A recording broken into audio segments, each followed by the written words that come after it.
What's up? Welcome back to another react. Can the editors please blur out the new donation names? My chat donated and degraded me on the react video, so it gets immortalized forever on my channel. Please, editors, blur it out or something. I don't know. Alright, anyways, today we're doing another react! Today we're reacting to Jaden Animation, the darkest Pokemon game you never played. I'm a bit curious about this one because how dark can Pokemon get, really, right? Because, like, you know, Pokemon... Well, actually, I guess... Oh, God. You know what? I guess Pokopia is really dark, huh? Well, for the most part, they're like little guys. How dark can it get? Pokemon Dark is dark. Oh, you want to get smart with me, huh, chat? You want to get... Okay. Mods, ban him! Wait, that is my mod! Oh, shit. What? Okay, stop rage baiting me. Stop rage baiting me, guys. It's working. Let's just start the video. A lot of Pokemon in my days, and by that, yes, I mean I've played the same Pokemon game with various different skins. But I'm here today to showcase one of, if not the most unique ideas for a Pokemon game Nintendo has published for our tiny little hearts. And that game is called Pokemon XD Gale of Darkness. Ooh, XD. XD. A bit unfortunate, Rawr. but it came out in 2005, so they get a pass. Why am I talking about it? I think it's an underground game not enough people know about. It does something different, kind of shakes up the formula. It's constantly overshadowed by its predecessor, Pokemon Colosseum. And yeah, okay, I played it as a kid. I'm very biased. Is that what you wanted? If you've not heard of it or played it, you're in for a treat today. The game opens up to a cargo boat, the SS Libra, out at sea, where we find the captain and guy who steers standing at the helm. All is calm and serene when suddenly they get swatted. And it's not no ordinary SWAT today, folks. No, sir. This is a Lugia SWAT. They run out to see what's going on, and the what the fuck? Pokemon! Wait, what? Wait, Pokemon work on the squad team? Wait, Pokemon what? Why are they swatting? Why are they swatting a boat with a fucking Pokemon? Wait, that's lit. That's kind of funny. I said SWAT team, not squad team. I said SWAT! Captain looks up and makes this face as if he wants to kiss Lugia passionately on the lips. But Lugia is not here for kisses. He's here for the opposite of kisses, which is crime. He hyper beams the cargo ship and then steals it. You heard me right. Just blasts the thing point blank and takes it away. Lugia's ship now. The presumably only 2 people on the entire boat fall into the water and are left to just drown in the ocean, I guess. What? Well, that was a bit raw. What are we, a minute in and 2 people are dead?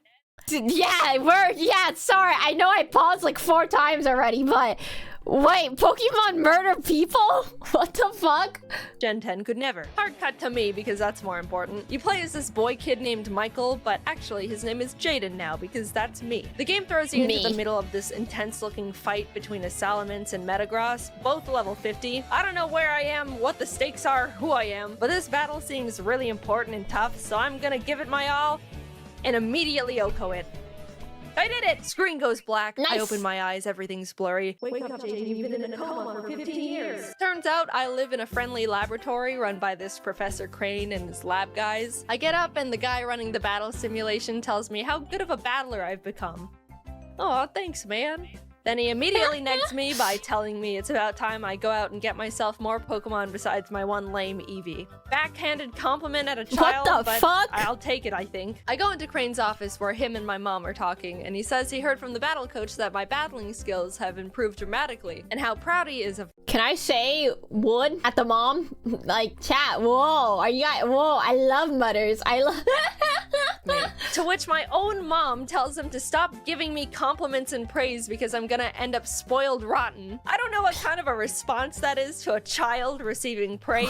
Either I'm already a cocky little bastard or I'm being currently emotionally neglected by everyone in this building. Whatever it is, I don't think it's healthy for my mental development. To make this mother look even worse, we realize her only other child, Jovi, is missing and no one is looking for her. The world is only filled with overpowered wild rabbit animals and crazy people. No, I'm sure it's fine you haven't started looking for her. Keep doing what you're doing. I get a lead saying she really— What the fuck? Chat, I can fix her. Hear me out. I'm not seeing a dad in the picture. I can fix her. I can fix her. Wait, what happened to her daughter? Why is the daughter missing? It's just cuz? For fun? For why is her what? He likes hanging out with family friend mad scientist Dr. Kaminko, so I head over to his house and I'm about to knock on his creepy door when this tiny little blind man, Chobin, the doctor's assistant, walks up and is like, "Burglar!" and challenges me to a battle, to which I win because he only has a level 5 sun kern. Jovi comes out and is like, "Oh, hi, big brother, it's Jovi. Did you get lost, big brother? Silly big brother, Jovi will guide you back home." Alright, I see why no one was looking for her now. We return home to the lab and they present me with a snag machine. A machine that allows the user to catch shadow Pokemon, which are Pokemon that have been so abused that they turn evil. Now, they're saying they haven't seen or heard of any shadow Pokemon that exist anymore because they've all been purified years ago. But who knows when they could start popping up again? Better be safe than sorry. Bam! Some guys from a secret organization called Cipher bust into the lab, beat everyone up, steal Professor Crane, show off their shadow Pokemon, and run off to their secret base to never be seen again. Well, I'll be. The lab is in shambles, not knowing what to do, but then decides they're gonna complete their purification chamber in his honor because shadow Pokemon are back and they want to do something about it. They send me off to this seaside town, Gadionport, to retrieve a machine part they need, and Jovi pesters our mom to come with because Jovi doesn't think I can handle going out on my own, and Jovi needs to hold my hand and guide her big brother the whole way. Okay, not only does this little snot talk in the third person for no reason, maybe our mom didn't care enough to get us any education. Perhaps she was worried the teacher would give us a compliment, heaven forbid. But she's also the most annoying character I've ever witnessed in any media, and I've watched an episode of My Hero Academia with a grape kid in it. We go to Gadionport, and not 2 seconds pass until Jovi pisses off this random guy, Zook, who happens to be the buffest man in the world. Jovi, stop rage baiting! Why is Jovi a rage baiter? Oh my god. Is Pokemon one big mad? Hear me out. No, Jovi. He's about to punt her, and I'm about to do nothing about it, when this old man and his color-coded henchmen step in and obliterate his Shadow Zangoose. Old man, I was about to be free of everything that is bad in my life, and you took that away from me. We get the part, head back, and Mom tells me about this spot in Agate Village called the Relic Stone where you can Stop! Chat is saying is Jovi Mochi coded. Mods, mute the word Jovi. I don't want to see it in my chat. No! Don't say that. That's like the meanest thing you guys have ever said to me. And you guys call me a cuck. Naturally purify Pokemon. I don't know why you're making your own purifying chamber then when there's a rock that already does that. I go to Agate and this very enthusiastic man with a Pikachu shows me the stone and I'm like, cool. To which he's like, by the way, my friend Vander might know where Cipher took Crane. Oh, okay. I go talk to Vander and he points to this random spot in the desert on my map and is like, oh, they're right here. I saw them. What were you doing out there? That's literally just sand. Wow, would you look at that? A headquarters. Huh. I start infiltrating the base, battling all the grunts that fall from the ceiling, snagging any shadow Pokemon I find, until I reach Pink Hatsune Miku, who's trying to get information out of Crane about purifying shadow Pokemon. I battle her and win, which means I get to unkidnap him, and while heading out, I find this data ROM on the ground. Huh. This seems very important and like it has a lot of secret information about Cipher on it. Convenient. Crane returns to the lab and everyone's happy, and then they send me to Pyrite Town to find Net, a guy that should be able to crack the ROM and access all the information on it. So I head there and he's like, yeah, we can crack this, smile. While he's hacking it, I go out and play around in a random cave and run into Mirror B. This guy doesn't do much in this game, honestly, but I just want to make sure you know he exists and listen to his music. He's the GOAT. Dude, he's the GOAT! Look at him! Yes! Rave, rave, rave, rave! Dude, this is like fire music. And Cipher's busted in, beat everyone up, and kidnapped another person. Have you guys min-maxed how to kidnap people or something? You're 2 for 2 at this point, and are scarily efficient at it. They tried a hostage situation the data ROM back, and even though I beat up this big man and take all his shadow Pokemon, Net still wusses out and gives the ROM back. He thought he was being 2 steps ahead because he saved all the information on his server already, but Cipher just logs on and deletes everything anyway. Net says the only thing he remembers from the ROM was that Cipher was behind the disappearance of the SS Libra, and they're about to attack this city nearby called Fennec, and someone needs to go warn them. Yo. I guess I'm just Mr. Scooter across the desert and save everyone today, aren't I? I head to Fennec to warn the mayor about the attack, and as soon as I arrive, this lady hits me with a confetti cannon, congratulates me on being the millionth visitor to the city, and shoos me away to celebrate at Real Gam Tower. I try to get around her because this is important, but she's determined to gatekeep me no matter what I do. So I The city's going to die, guys. No. just go there and realize she literally sent a child to illegally gamble his life away. Hell yeah. Wow. No one in this region likes children, do they? After not being able to figure out how to play bingo, Teach them I young. head back, sneak into the mayor's house, distract his house sitter with music, and find out the mayor was trying to write a note to Justy, the city's gym leader, warning him about the Cipher attack. I don't know why the mayor was trying to ask this random gym guy to help, but he was kidnapped halfway through writing it, so I guess it doesn't matter. Cipher realizes I now know what's up, and everyone in town reveals themselves to be disguised Cipher grunts. Oh my god, they kidnapped What the the entire hell? town. I don't care what kind of organization you're from. If you can successfully kidnap a village, you've earned my respect. I beat up Cipher, rescue their shadow Pokemon, and free literally everyone in the town who is locked in the city basement. Justy says he saw something suspicious going on in the desert and points to another random sand spot on my map I should go investigate. Honestly, how are all these people just stumbling onto these shenanigans in the middle of the desert? And why are they able to give the latitude, longitude of these locations after finding Fire. them? This has got to be like tens of miles out from any sort of civilization. This is where people run out of gas in their car and then shrivel up and die before anyone can find them. Why were you here? Wow. Yep, that's the cargo ship.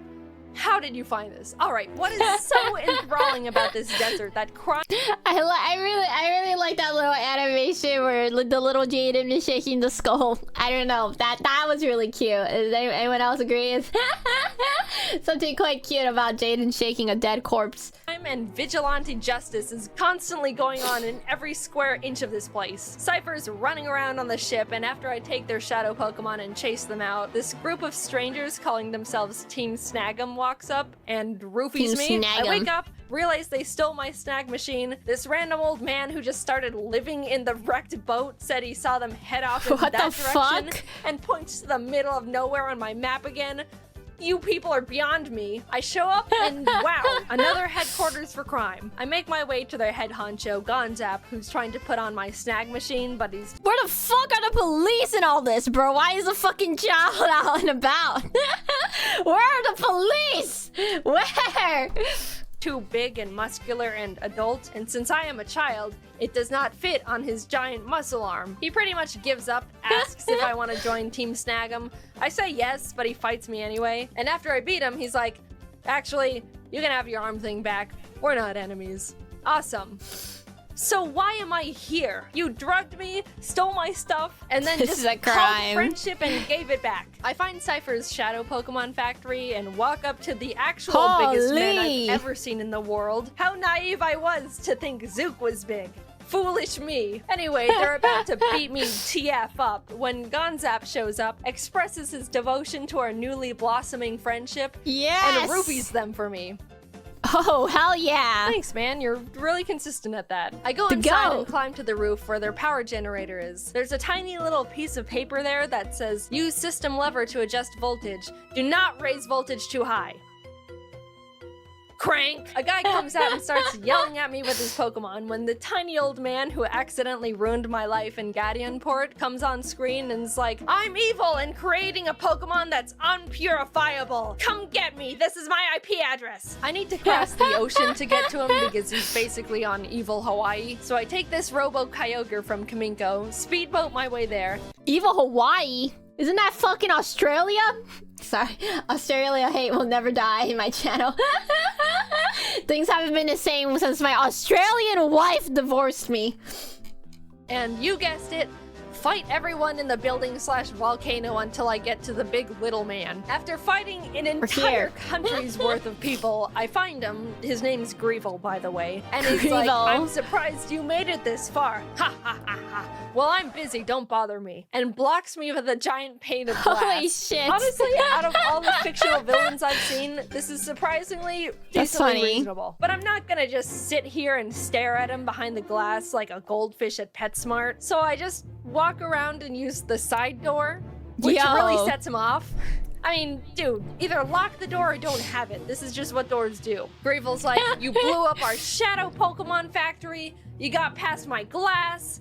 That's it. I'm summoning Shadow Lugia, the first Pokemon to ever be unpurifiable. Come forth and obliterate this small boy. To which I just Master Ball it. Really overlooked that one, didn't you, mate? He may not be purifiable, but he's mine now.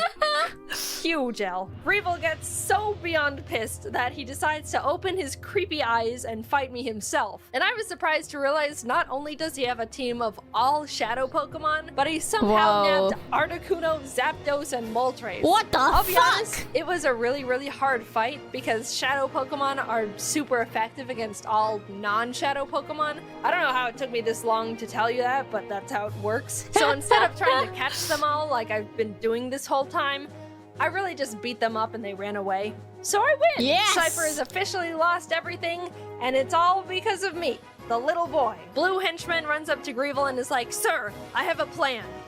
Let's blow up the island with the kid on it." Which is like, oh my god. And then red henchman is like, okay, that's a bit too far, man. Holy shit, bro. What is wrong with these people? This is the darkest Pokemon game because of the shadow Pokemon. Dad, let's go home. Yeah, they pulled the I'm your father/son twist on us, but it has very little effect on me because I do not care about these people. Anyway, they decide to not blow up the island with me on it and stop being evil, I think. I'm like 60% sure. And then happy ending, I just go home. So what do you think? For some reason, I really liked the game as a kid. I never actually beat it I think it's because fun. I didn't know how to goofy. get past the gatekeeping woman in Fennec. Glad I figured it out this time. I also wanted to mention how lively the animations are in this game. Sure, some of the Pokemon look god-awful. They gave Houndour human knees that bend forward, but they're all just so expressive and show so much care and personality. It may be pretty sad the current games don't show this much passion, but I guess that's just what makes these games more cherishable. Anyway, the game was fun and weird. I liked it. See ya. Hey, that was cute. Anyway, this game also is like all double battles, and I thought that was really interesting. I'd like that to happen again in a new game. Nothing else really to say. Double battles. What's that? Can't believe the queen's dead. The queen's dead? Alright, thank you so much, Jaden, for making that video. Thank you. It was really fun to I never heard of Pokemon XD, so it was fun to learn about that. I think the lore of that game was actually pretty fun. I liked how goofy it was and just like all over the place. Like, that was pretty fun. Oh, 2v2. Oh, I see. Oh, that's fun.